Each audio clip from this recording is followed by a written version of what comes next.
ప్రసాద్ ఇల్లు చాలా పాతది కాకపోయినా పైకప్పు పగుళ్ళు వచ్చినా వాన పడితే చుక్కలు చుక్కలుగా నీళ్లు కారే పరిస్థితికి వచ్చింది. ఇల్లు పెద్దదే, కాని ఇంట్లో ఉన్న మగవాళ్లందరికీ బద్ధకం మరీ పెద్దది. పైకప్పు రిపేర్ చేయించాలని అత్తగారు శారద, ముగ్గురు కోడళ్ళు గత 6 నెలలుగా చెప్తున్నా రేపు చూద్దాం, ఎల్లుండి చూద్దాం అంటూ మగవాళ్లు ముగ్గురు వాయిదా వేస్తూ వస్తున్నారు. చివరికి వర్షాలు మొదలయ్యాయి. ఓ రోజు ఉదయం 8 గంటల సమయంలో ఆకాశం మబ్బులు పట్టి ఉంది. సన్నగా చినుకులు మొదలయ్యాయి. ప్రసాద్ హాల్లో సోఫాలో కూర్చుని పేపర్ చదువుతున్నాడు. రమేష్ ఫోన్ చూసుకుంటూ కాఫీ తాగుతున్నాడు. సురేష్ ఇంకా నిద్రమత్తు వదలకుండా ఆవులిస్తూ కూర్చున్నాడు. అరుణ్ టీవీలో ఏదో సినిమా చూస్తున్నాడు. వంటగదిలో శారద, అనామిక, అవని, అంజలి వంట పనుల్లో బిజీగా ఉన్నారు. ఏవండి ప్రసాదు, బయట వర్షం మొదలైనట్లుంది, చూసారా? పడుతుంది లేవే. వానాకాలంగా వర్షం పడక ఎండలు కాస్తాయా ఏంటి? నా ఉద్దేశం వాన గురించి కాదు, మన పైకప్పు గురించి. ఇంకో అరగంట ఎట్టాగే పడితే హాల్లో వంటగదిలో నీళ్లు కారడం మొదలవుద్ది. ఆ స్లాబ్కి ఏదైనా కెమికల్ వేయించమని 6 నెలలుగా మొత్తుకుంటున్నా. నాకెందుకు చెప్తున్నావు? నీకు 3 ఆజానుబాహులైన కొడుకులున్నారుగా, వెళ్ళి వాళ్ళకి చెప్పు. రమేషు, ఏంట్రా మీ అమ్మేదో ఆర్డర్ రాస్తున్నట్టుంది ఈను. నాన్నా, నాది software job, work from home అని పేరుకే గాని ఆఫీస్ కంటే ఎక్కువ ప్రెషర్ ఉంది ఇక్కడ. ఉదయం లేచినప్పటి నుంచి క్లయింట్ కాల్స్తో తల పగిలిపోతుంది. ఇవన్నీ నేనెక్కడ చూసుకోగలుగుతాను? సురేష్ ఖాళీగానే ఉన్నాడు కదా, వాణ్ణి చూడమను. నేనేం ఖాళీగా లేను నాన్న. నిన్న రాత్రంతా నాకు నడుం నొప్పి. అసలే వానాకాలం. ఇప్పుడు ఏ మేస్త్రి దొరుకుతాడు చెప్పు?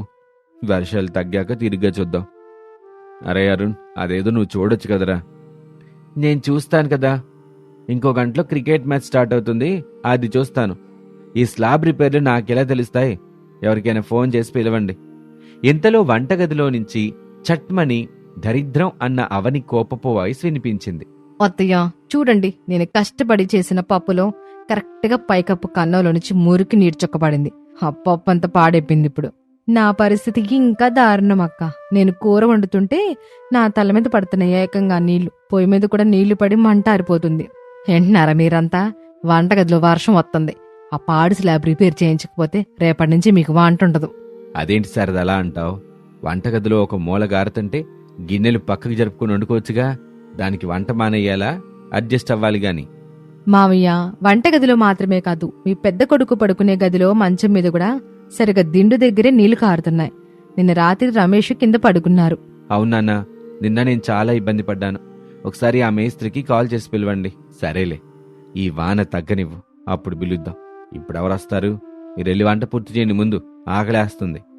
అలా అంటూ మగవాళ్ల నిర్లక్ష్యపు సమాధానాలకి ముగ్గురు కోడళ్ళకి, అత్తగారికి ఎక్కడా లేని కోపం వచ్చింది.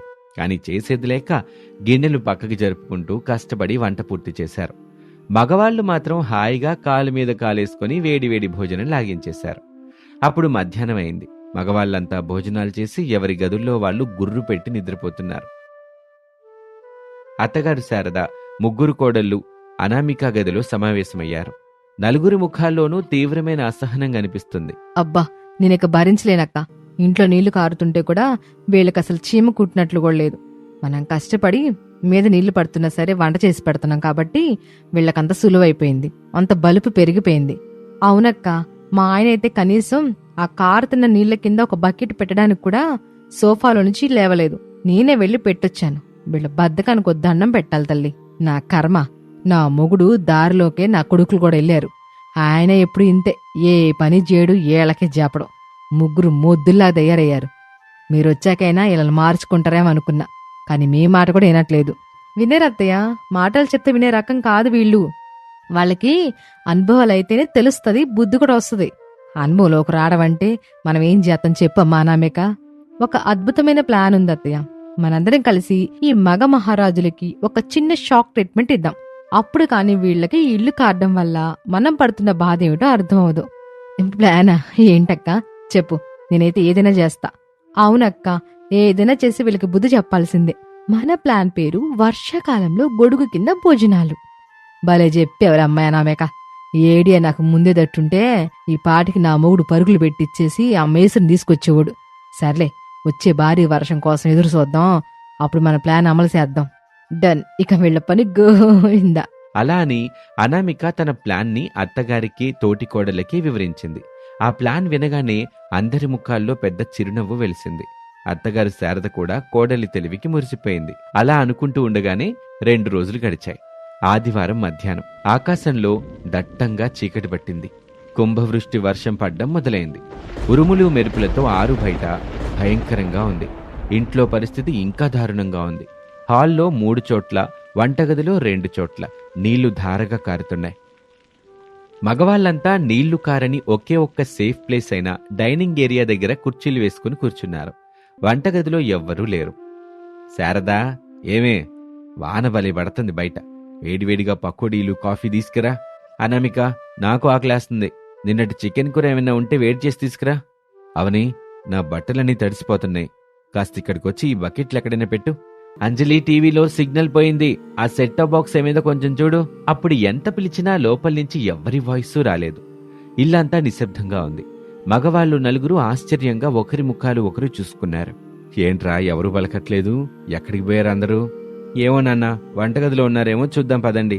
అలా అనుకుని 4 లేచి వంటగది వైపు వెళ్లారు. అక్కడ చూస్తే ఎవ్వరూ లేరు. కాని అక్కడున్న వస్తువులు చూసి వాళ్ళకి పిచ్చెక్కినట్టయింది.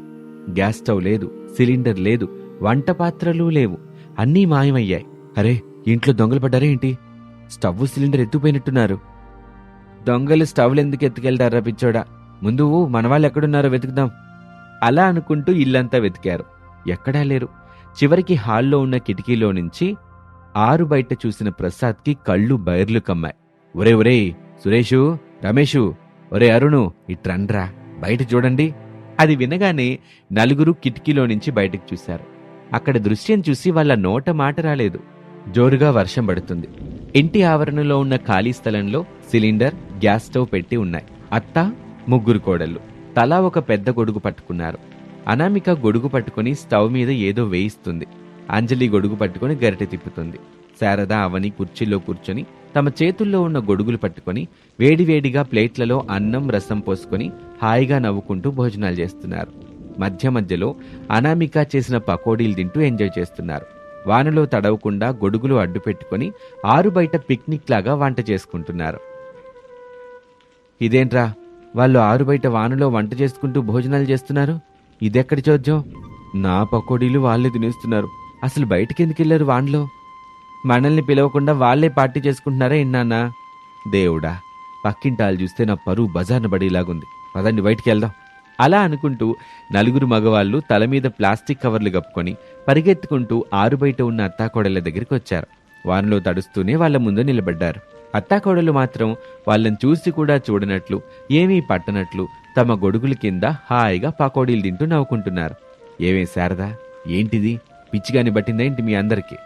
ఇంట్లో వంటగదుండగా ఈ వాన్లో రోడ్డు మీద వంటలు చేయడమేంటి, భోజనాలు చేయడమేంటి? లోపలికి నడవండి అందరూ. మేమెందుకు లోపలికి రావాలండి? ఇక్కడ చాలా బాగుంది. అనామిక, ఏంటి కొత్త నాటకం? 4 కలిసి ఏం చేస్తున్నారు ఇక్కడ? మాకు ఆకలితో పేగులు మాడిపోతున్నాయి. ఇంట్లో ఏమీ లేకుండా అన్ని ఇక్కడికి తెచ్చారేంటి? అబ్బే, నాటకం ఏముందండి, ప్రాక్టికల్ గా ఆలోచించాం అంతే. ప్రాక్టికల్ గా ఆలోచించడం అంటే వానలో ఇలా స్టవ్ పెట్టుకుని వండుకోవటమా? తలమాసిన వాళ్ళు కూడా ఇలా చేయరు. వదినా, ప్లీజ్ లోపలికి వచ్చేయండి. పక్కింటి వాళ్ళు చూసి నవ్వుకుంటున్నారు. పక్కింటి వాళ్ళు మనల్ని చూసి నవ్వుతున్నారు. ఇంట్లో 4 మగాళ్ళుండి కూడా కారుతున్న పైకప్పుని రిపేర్ చేయించలేదని చెప్పేసి నవ్వుకుంటున్నారు.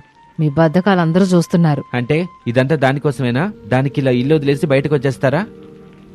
మరి ఇంకేం చేయమంటారు? ఇంట్లో అయితే స్లాబ్లో నుంచి నీళ్లు పప్పుల్లో పడుతున్నాయి, కూరల్లో మా తలల మీద పడుతున్నాయి. ఇంట్లో కారుతున్న నీళ్ళకి ఈ బయట పడుతున్న వర్షానికి తేడా ఏముందండి? కరెక్ట్గా చెప్పావంజలి.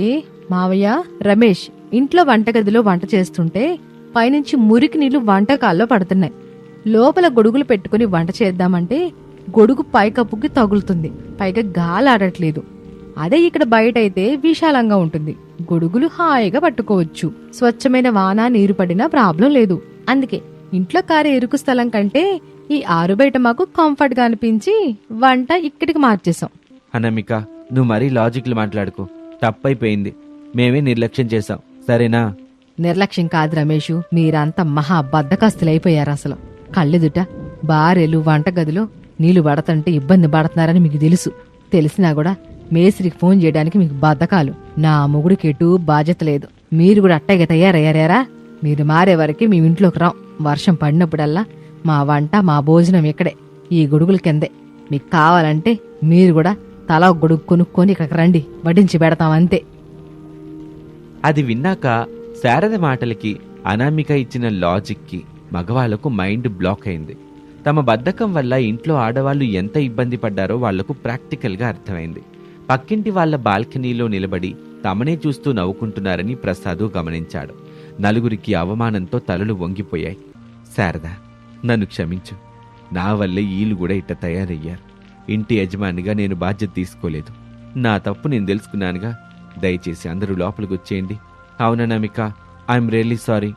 ఆఫీస్ టెన్షన్లో పడి ఇంట్లో ప్రాబ్లమ్స్ని గాలికి వదిలేశాను. మీరు పడుతున్న శ్రమని నేను గుర్తించలేదు. అవని, ఇంకెప్పుడు బద్దకించను. నాకెంత నడునొప్పున్నా ఇంటి పనుల్లో నా బాధ్యత నేను తీసుకుంటాను. ప్లీజ్ వంటగది లోపలికి వెళ్దాం రండి. అవునంజలి, నా టీవీ గోల నేను కూడా తగ్గించుకుంటాను.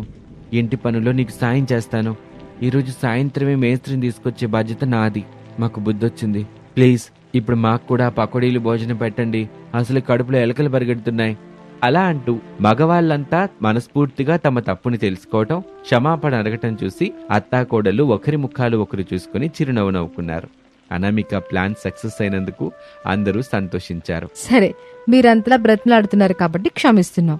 కానీ ఈ ఒక్కసారికి మళ్ళీ ఏ పనికైనా బతికించారనుకోండి, ఈసారి వంటగది మాత్రమే కాదు, మా మంచాలు పరుపులు అన్నీ ఆరుబెట్ట వేసుకుని పడుకుంటాం. జాగ్రత్త మరి. బాబోయ్, ఇంకెప్పుడు ఆ ఛాన్స్ ఇవ్వలేం. కానీ ముందు ఆ స్టవ్ తీసుకుని లోపలికి పద. అలా అంటూ మగవాళ్ళు నలుగురు పోటీపడి సిలిండర్, స్టవ్, వంట పాత్రలు అన్నీ లోపలికి మోసుకెళ్లారు. అత్తాకోడలు నలుగురు గొడుగులు మూసేసి గర్వంగా నవ్వుకుంటూ లోపలికి వెళ్లారు. ఇక ఇలా ఉండగా మరుసటి రోజు ఉదయం సమయంలో వాతావరణం కొంచెం చల్లబడింది. వర్షం లేదు. ఉదయం 8 గంటలకే ఇంటి ముందు ఒక ఆటో ఆగింది. అందులో నుంచి నలుగురు మేస్త్రీలు, పనివాళ్లు దిగారు. సిమెంటు, కెమికల్స్ అన్నీ తెచ్చారు. అప్పుడు అరుణ్ దగ్గరుండి పనివాళ్లను స్లాబ్ పైకి తీసుకెళ్లాడు. సురేష్ వాళ్లకు కావాల్సిన సామాన్లు అందిస్తున్నాడు. రమేష్ ఆఫీస్కి లీవ్ పెట్టి మరీ పనులన్నీ పర్యవేక్షిస్తున్నాడు. ప్రసాద్ కూడా స్వయంగా పనివాళ్లకు టీ తీసుకెళ్లి ఇస్తున్నాడు. చూసారా కోడల్లారా, నిన్నటిదాకా సోఫా కత్తుకుపోయినోళ్ళు ఈరోజు మేస్త్రీల కంటే ముందే లేచి ఎట్ట పరుగులు పెడుతున్నారో. ఇదంతా మా అనామిక ఐడియా వల్లే. అవునత్తయ్య, వీళ్ల బద్ధకం వదిలించడానికి ఆ గొడుగుల ట్రీట్మెంట్ భలే పనిచేసింది.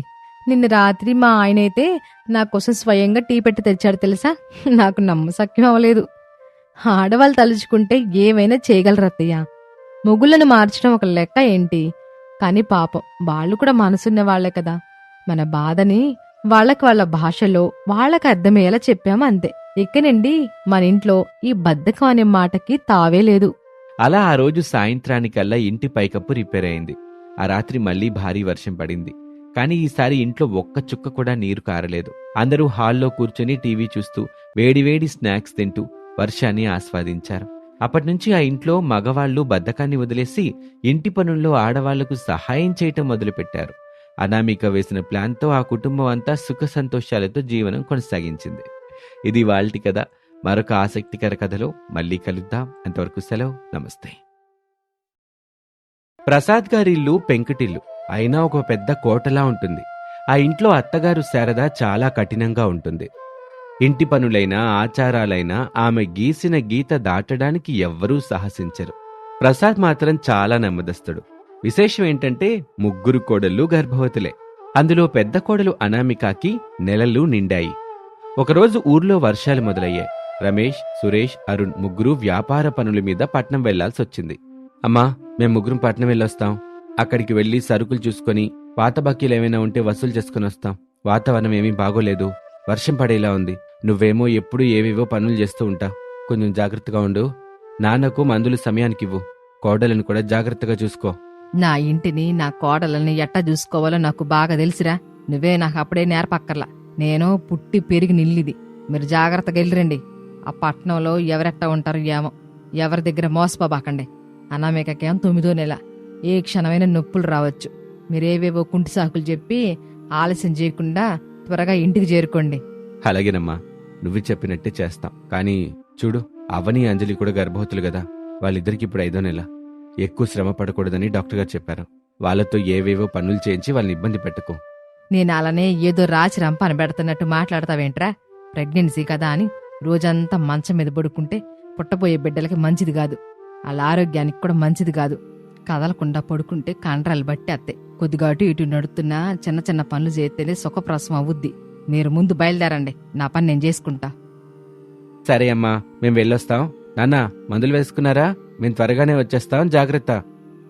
జాగ్రత్తరా బాబులు, వర్షం బాగా పడేలాగుంది. గొడుగులు తీసుకెళ్ళండి.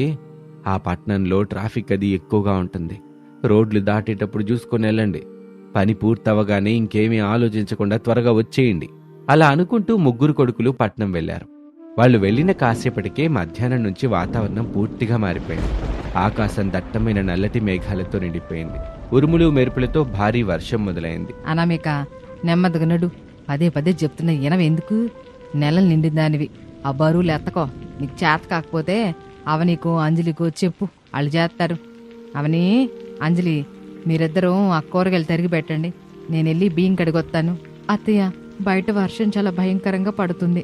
ఎప్పుడూ లేని విధంగా ఉరుముల శబ్దాలకి గుండె దడదడలాడిపోతుంది. నాకెందుకో చాలా భయంగా ఉంది అత్తయ్య. అవునత్తయ్య, కరెంట్ కూడా పోయింది. నాకు కూడా చాలా భయంగా ఉంది. వీళ్ళింకా పట్నం నుంచి రాలేదు, వాళ్ళ ఫోన్ కూడా కలవట్లేదు. ఏమైందో ఏంటో. ఆడాలంటే అంత భయస్తులాగా ఉండకూడదు. కొంచెం ఉరుముకే భయపడితే రేపు ప్రసవ వేదన ఎట్టా భరిస్తారు? ధైర్యంగా ఉండండి, వాళ్ళు సాయంత్రానికి వస్తారులే, అలాకేం కాదు. మీరు మీ పని చూసుకోండి. మీ మామయ్య గదిలో ఉన్నాడు, వెళ్ళి అనామికకి వేడివేడి పాలు తీసుకురా అంజలి. కరెంట్ లేకపోతే ఏంటి, మన దగ్గర లాంతర్లు ఉన్నాయిగా. అలాగే అత్తయ్య, నేను ఇప్పుడే వెళ్ళి పాలు తీసుకొస్తాను. వంటగదిలో ముగ్గురు కోడళ్ళు పనిచేస్తున్నారు. బయట వర్షం శబ్దానికి వాళ్ళలో కొంచెం ఆందోళన మొదలైంది. అలా అనుకుంటూ ఉండగా సాయంత్రం అవుతున్న కొద్దీ వర్షం భీభత్సంగా మారింది. గోదావరి నది ఉప్పొంగి ఊళ్ళోకి వరద నీరు రావటం మొదలైంది. ఊళ్ళో వాళ్లంతా హాహాకారాలు చేస్తున్నారు. ఎక్కడ చూసినా నీళ్లే నీళ్లు. ప్రసాద్ కంగారుగా తడిసిపోయి బయట నుంచి లోపలికొచ్చాడు. అతని ముఖంలో చాలా భయం కనిపిస్తుంది. శారదా, శారదా, ఎక్కడున్నావే? ఊళ్ళోకి గోదావరి వరద వచ్చేసింది. నేను కళ్ళారా చూసొస్తున్నా. నీళ్ళు ఇప్పటికే వీధిలోకి వచ్చేసినాయి. మన ఇంటి వైపు వేగంగా దూసుకొస్తున్నాయి. అబ్బాయిలకి ఫోన్ చేస్తుంటేనేమో సిగ్నల్స్ అయ్యి లేవు. వాళ్ళెక్కడో చిక్కుకుపోయినట్టున్నారు. నాకెందుకు భయంగా ఉంది శారదా. ఏవండి, ముందు మీరు కంగారు పడద్దు. మీరు కంగారు పడితే పిల్లలు ఇంకా భయపడిపోరు. మందే పల్ల పిల్లి కాబట్టి నీళ్లు లోపలికి వచ్చేస్తాయి. వెంటనే మీరు ఒక పని చెయ్యండి. ఏం ఆలోచించకుండా మన పైనున్న డాబా మీదకే అవసరమైన మందులు, నీళ్ళ బాటిల్స్ తీసుకెళ్ళండి. నేను వెళ్ళి పిల్లల్ని తీసుకొస్తా. తొందరగా వెళ్ళండి. మావయ్య, నిజంగా వరద వచ్చేస్తుందా? నాకు కడుపులో భయంగా ఉందండి. నాకెందుకు నొప్పులు వస్తున్నట్టు అనిపిస్తుంది. నేను నడవలేనండి. అత్తయ్య, మేము మెట్లు ఎక్కలేం, కరెంట్ లేదు, చీకటిగా ఉంది, మెట్లు కూడా జారుతూ ఉంటాయి. మాకు చాలా భయంగా ఉంది అత్తయ్య. ఏడవకండి, ఏడేస్తే ఏం వచ్చుద్ది? నేనున్నాను కదా ఇక్కడ. భయపడ్డానికి నేనేమైనా పోయానా? అనామిక, నా చేయి గట్టిగా పట్టుకో. అవని, అంజలి, మీరు ఒకరి చేతిలో ఒకరు పట్టుకొని నా వెనకాలేరండి. ఒక్క అడుగు కూడా తప్పనీయబాకండి. జాగ్రత్తగా మెట్లు ఎక్కండి. నేను టార్చ్ లైట్ వేస్తాను. అలా అనుకుంటూ ఉండగానే వరద నీరు ఇంటి తలుపులు బద్దలు కట్టుకుని లోపలికి రానే వచ్చింది. క్షణాల్లో మోకాల్లోతు నీళ్లు ఇల్లంతా నిండిపోయాయి. ఇంట్లోని సామాన్లన్నీ నీళ్లలో తేలటం మొదలయ్యాయి. కోడళ్ళు ముగ్గురు భయంతో వణికిపోతున్నారు. వాళ్ళకి ఏడుపొచ్చేస్తుంది. ప్రసాద్ అప్పటికే డాబా మీదకు చేరుకుని వాళ్ల కోసం ఎదురు చూస్తున్నాడు. శారద ఒక చేత్తో అనామికాన్ని పట్టుకుని మరో చేత్తో టార్చ్ లైట్ పట్టుకుని చాలా జాగ్రత్తగా మెట్లెక్కిస్తుంది. అత్తయ్య, అబ్బా, నా వల్ల కావట్లేదు. నా కడుపులో నొప్పి విపరీతంగా పెరుగుతోంది. బహుశా నిజంగానే నొప్పులు వస్తున్నాయేమో అత్తయ్య. నేను ఒక్క అడుగు కూడా వేయలేను. నన్ను వదిలేయండి. మీరు వెళ్ళిపోండి అత్తయ్య. నోరు మియ్యానామేక, ఏం మాట్లాడుతున్నావు పిచ్చదానా? నిన్ను వదిలేయడానికి నేనేం కసాయిదాన్ని కాదు, నీ అత్తని. ఆ తల్లి భవానీ కటాక్షం మన మీద ఉంది. నీకేం అవ్వదు. ఇంకో 10 మెట్లే ఉన్నాయి. గట్టిగా ఊపిరి పీల్చుకుంటూ ఎక్కు. నీ ధైర్యమే నీ బిడ్డకి రక్ష. నేను నిన్నెప్పటికి వదిలిపెట్టనమ్మా. అక్క, భయపడకు, మేమున్నాం కదా. ముందు అత్తయ్య ఉన్నారు. అత్తయ్య చేయి వదలకు, వెనకాల మేమున్నాం. అత్తయ్య చెప్పినట్టు చెయ్యి. మనం త్వరగా పైకి వెళ్ళిపోదాం. అలా అంటూ చాలా కష్టపడి అందరూ డాబా పైకి చేరుకున్నారు. డాబా మీద చిన్న గది ఉంది. పాత సామాన్లు పెట్టుకునే గది అది. అందులోకి అందరూ వెళ్లారు. కింద ఇల్లంతా వరద నీటిలో మునిగిపోతుంది. బయటేమో కోరుగాలి, ఎడతెరిపి లేని వర్షం, భయంకరమైన చీకటి. అనామిక నొప్పితో కుమిలిపోతుంది. అత్తయ్య, నొప్పి చాలా ఎక్కువ అవుతుంది. నాకు ప్రాణం పోతున్నట్టు అనిపిస్తుంది. భయంగా ఉంది. ఆయన లేరు. కనీసం వాళ్ళైనా వస్తే బాగుండు. నన్ను హాస్పిటల్కి తీసుకెళ్లేవారు కదా. మావయ్య, ఆయన వాళ్ళు ఎక్కడ చిక్కుపోయారో ఏంటో. ఫోన్ అసలు కలవట్లేదు. వాళ్ళకి ఈ వరద విషయం తెలుసుంటుందా? వాళ్ళు క్షేమంగానే ఉన్నారా మావయ్య? వరదల్లో రోడ్లన్నీ కొట్టుకుపోయి ఉంటాయి తల్లి. వాళ్ళెలాగొస్తారు? వాళ్ళకేం చెయ్యాలో కూడా అర్థం కావటం లేదు నాకు. దేవుడా, నా కోడలని, వాళ్ళ కడుపులోని బిడ్డల్ని నువ్వే కాపాడాలి తండ్రి. మాకింక వేరే దిక్కు లేదు. యావండి, మీరిట్ట ఏడిస్తే వీళ్ళకెవరు ధైర్యం చెప్తారు? మాగాళ్ళు ఉండి కూడా ఎట్ట భయపడితే ఎట్టా? అనామికకి ఇవి డెలివరీ నొప్పులు కాదు, కేవలం భయం వల్ల, టెన్షన్ వల్ల వస్తున్న నొప్పులు. అనామిక, ఇటు చూడు, నా వైపు ప్రశాంతంగుండు. ఏం అవ్వదు, నేనున్నానుగా. గట్టి ఊపిరి పీల్చుకొని వదులు. అత్తయ్య, బయట గాలికి చలి చాలా పెరిగిపోతుంది. మాకు బాగా వణుకొస్తుంది. వాన నీళ్లకి అంత తడిసిపోయి ఉన్నాం కదా. అనామిక అక్కకి కప్పుకోవడానికి కనీసం ఒక చిన్న దుప్పటి కూడా లేదు. అక్క వణుకుతుంది చూడండి. అవును, చలికి వీళ్ళకి జ్వరం వస్తే ప్రాణాలకి ప్రమాదం. అనామిక పరిస్థితి మరీ సున్నితంగా ఉంది. దుప్పట్లో emergency kit bag, dry fruits అన్నీ కింద నా గదిలో ఉండిపోయాయి. నేను కిందకెళ్ళి తీసుకొస్తాను. వద్దు శారదా, కింద నీళ్ళు ఇప్పటికే మెళ్ళవుతున్నాయి. ఫర్నిచర్ అంతా కొట్టుకుపోతుంది. లోపల కరెంట్ షాక్ ఉందేమో. ఎక్కడైనా వైర్లు దిగిపడి ఉంటాయి. వరద నీళ్లతో పాములు, తేళ్లు వస్తాయి. నువ్వెళ్ళమాకు, నేను వెళ్తాను. నాకు కొంచెం ఈతైనా వచ్చుగా. యావండి, మీకు ఆయాసం ఎక్కువ. పైగా మీకు మొన్నే జ్వరం వచ్చి తగ్గింది. మీరు నీళ్ళల్లో దిగితే అసలు పైకి రాలేరు. నా కోడల్లో చెల్లో వణికిపోతుంటే నేను చూస్తూ ఎట్ట ఊరుకోగలను? అనామికకి నీరసం వస్తే తట్టుకోలేదు. నేను వెళ్ళి తీరతాను. మీరు వీళ్ళని జాగ్రత్తగా చూసుకోండి. నాకేం అవ్వదు. నేను పల్లెటూరు దాన్ని. నాకు నీళ్ళంటే భయం లేదు. వద్దత్తయ్య, మీరు కిందికి వెళ్ళొద్దు. దయచేసి వెళ్ళొద్దు. నాకు చలి లేదు. నాకేం వద్దు. మీ ప్రాణాలకి రిస్క్ వద్దు. మీరు మా కోసం ఇలా కష్టపడ్డా నేను చూడలేను. అవునత్తయ్య, మొన్నటి వరకు మమ్మల్ని ఎప్పుడు ఏవేవో పనుల గురించి తిడుతూ ఉండేవాళ్ళు. ఇప్పుడు మా కోసం ప్రాణాలు ఎందుకు పనంగా పెడుతున్నారు? మేము ఈ చలిని ఎలాగోలా భరిస్తాం. మీరిక్కడే ఉండండి. పిల్లలారా, తిట్టడం నా కఠినత్వం కాదు, నా ప్రేమ, నా బాధ్యత. మిమ్మల్ని నా సొంత కూతురులాగా చూసుకుంటాను కాబట్టే మీ తప్పులు సరిదిద్దా. ఈ అత్తగారి కఠినత్వం వెనక ఎంత పేగు బంధం ఉందో మీకు తెలియదమ్మా. మీరు నా ఇంటి మహాలక్ష్ములు. మిమ్మల్ని కాపాడుకోవడం నా ధర్మం. ఏవండి, నేను రాకపోతే ఇలా జాగ్రత్తగా చూసుకోండి. భయపడకండి, నేను తొందరగా వచ్చేస్తాను. అలా చెప్పి శారద ఎవరి మాట వినకుండా డాబా మెట్లు దిగి వరద నీటిలోకి ప్రవేశించింది. నీళ్లు దాదాపు ఆమె మెడ వరకు ఉన్నాయి. భయంకరమైన చల్లదనం ఆమె ఎముకలను కొరికేస్తుంది. ఇంట్లోని సామాన్లన్నీ తేలుతూ ఆమెకు అడ్డుపడుతున్నాయి. భయంకరమైన చీకటి. పైన ప్రసాదు, ముగ్గురు కోడళ్ళు ఏడుస్తూ దేవుణ్ణి ప్రార్థిస్తున్నారు. ప్రతిక్షణం వాళ్లకు ఒక యుగంలా గడుస్తుంది. దేవుడా, నా భార్యని కాపాడు తండ్రి. తనకి తన కుటుంబం అంటే ప్రాణం. తనకి ఏ ఆపద రానివ్వబాకు. తన మొండి ధైర్యమే తనని కాపాడాలి. అత్తయ్య కోసం నాకు చాలా భయంగా ఉంది. ఎప్పుడో ఒక మాట అన్నా మన మంచిగా అనేది కదా. మనమే అత్తయ్యని అపార్థం చేసుకున్నాం. ఆవిడ మన కోసం ప్రాణాలకు తెగిస్తుంది. అత్తయ్య, త్వరగా వచ్చేయండి. మీరు లేకుండా నేను ఉండలేను. అప్పుడు కింద నీళ్లలో శారద చాలా కష్టపడుతుంది. నీళ్ల ప్రవాహం చాలా బలంగా ఉంది. ఆమె తన గదిలోకి వెళ్లి కబోర్డుపై ఉన్న 2 పెద్ద దుప్పట్లు, ఒక ఎమర్జెన్సీ మందుల కిట్టు, కొన్ని బిస్కెట్లు, డ్రై ఫ్రూట్స్ ఉన్న కవరు తీసుకుంది. వాటన్నిటినీ తడవకుండా ఒక ప్లాస్టిక్ సంచిలో కట్టి తలపై పెట్టుకుని తిరిగి మెట్ల వైపు రాసాగింది. ఒక్కసారిగా ప్రవాహ వేగానికి ఒక పెద్ద చెక్క సోఫా ఆమెను బలంగా ఢీకొట్టింది. శారద నీళ్లలో మునిగిపోయింది. పైనేమో అందరూ కంగారు పడుతున్నారు. అత్తయ్య వెళ్ళి 10 నిమిషాలు దాటింది, ఇంకా రాలేదు. ఏమైందో ఏంటో. నేను కిందకెళ్తాను. ఇంక నేను ఆగలేనమ్మా. యావండి, నేను వచ్చేసా. ఎవరో కిందకి రాబాకండే, నేనే పైకొత్తా. అలా అంటూ శారద సంచిని డాబా మీదకు విసిరేసి విపరీతంగా ఆయాసపడుతూ పైకొచ్చింది. ఆమె తలకి సోఫా తగిలిన చోట దెబ్బ తగిలి రక్తం గారుతుంది. చలికి విపరీతంగా వణుకుతుంది శారద. ఆమెను చూడగానే కోడళ్ళు ముగ్గురు ఆమెను పట్టుకుని బోరున ఏడ్చేశారు. అత్తయ్య, ఏంటత్తయ్య దెబ్బా? రక్తం కూడా వస్తుంది. మా కోసం మీ ప్రాణాలు పోగొట్టుకుంటారా? మిమ్మల్ని ఇలా చూస్తుంటే నా గుండె ఆగిపోయేలా ఉంది. నాకేం కాలేదులేమ్మా, చిన్న గీత పడిందంతే. నేను నీళ్ళల్లో పడలేదులే. ఆ సోఫా కొంచెం తగిలింది. ముందు దుప్పట్లు కప్పుకోండి. అనామికకి 2 దుప్పట్లు వేయండి. అంజలి, ఆ డ్రై ఫ్రూట్స్ తీసి అనామికకి తినిపించు. ఈ మందులు వేసుకోండి. ఎవరికైనా జ్వరం వస్తుందేమో చూసుకోండి. మమ్మల్ని క్షమించండి అత్తయ్య. మీరు రాక్షసులా ఉంటారని మేము లోపల అనుకునేవాళ్ళం. కానీ మీరు మా పాలిట దేవత అత్తయ్య. ఈరోజు మీరే లేకపోతే మాకేమయ్యేదో. మా ప్రాణదాత మీరు. నేను కఠినంగా ఎందుకుంటానంటే, ఆడపిల్లలు ఎప్పుడు అన్ని పరిస్థితులను ఎదుర్కోవడానికి సిద్ధంగా ఉండాలి. ఎప్పుడూ సున్నితంగా ఉండకూడదు. బద్ధకంగా ఉంటే రేపు పిల్లల భవిష్యత్తుని ఎలా తీర్చిదిద్దుతారు? నా కోడలు నాకంటే గొప్ప వాళ్ళు కావాలన్నదే నా ఆశమ్మా. మీరేడితే నా కడుపు తరుక్కుపోద్ది తల్లి. నా బిడ్డలకి నా వల్ల ఏ ఆపద రానివ్వను. అత్తయ్య, మీరు దగ్గరుండి ధైర్యం చెప్తుంటే నా నొప్పులు కూడా తగ్గాయి. మీరు మా అత్తగారు కాదు, నా కన్న తల్లి. ఇంకెప్పుడు మిమ్మల్ని అపార్థం చేసుకోను. శారదా, నువ్వీ రోజు చేసిన పనికి నా గుండె గర్వంతో ఉప్పొంగిపోతుంది తెలుసా. ఆడది అనుకుంటే తన కుటుంబాన్ని ఏ విపత్తు నుంచైనా కాపాడుకోగలదని నిరూపించావు. నువ్వు మా ఇంటికి నిజంగా మహాలక్ష్మివి.